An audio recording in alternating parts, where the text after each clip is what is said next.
Here we have a Grundig Satellit 500, and for those of you who may have the problem of no reception, but you get the static noise on the FM, AM, and shortwave band, this is what normally causes the problem. And on this radio, I had the same issue.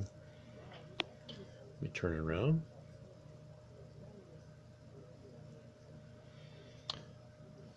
Alright, what it is, there is under this circuit board here, I've already took them off, but I'm just going to go through the steps and remove the screws here,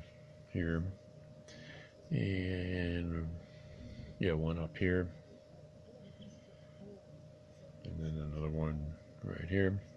After you disconnect the connectors here, lift it all up, and then it's down here. Now you'll be able to see it through here, but there's trimmer pots, or if you want to call them ceramic trimmers, capacitors. I just broke them loose with a screwdriver and turned them a little bit, put them back in their position. There's actually I think 5 in there, but its main ones, because is the one up here. I went ahead and just wiggled them all, and everything worked after that.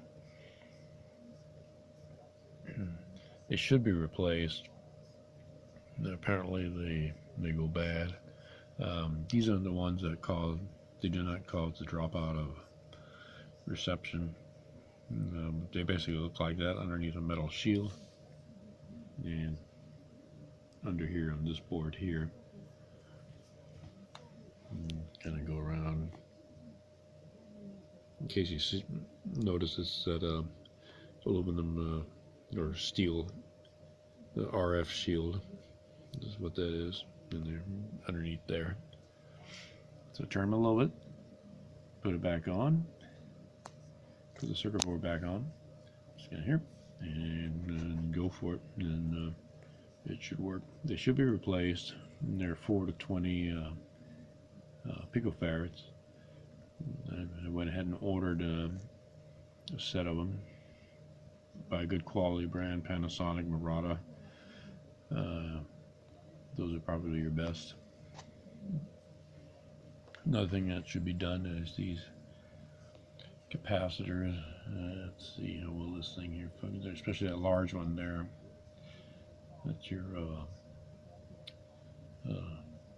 board for your power supply. I'm going to replace that one. After I get the components, I'll go ahead and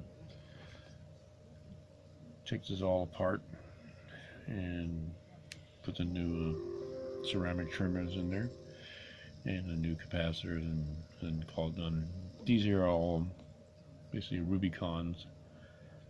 And they seem they're good quality, and the radio works fine, and they're not causing any issues. I just want to replace the ones on the power supply, the big guy.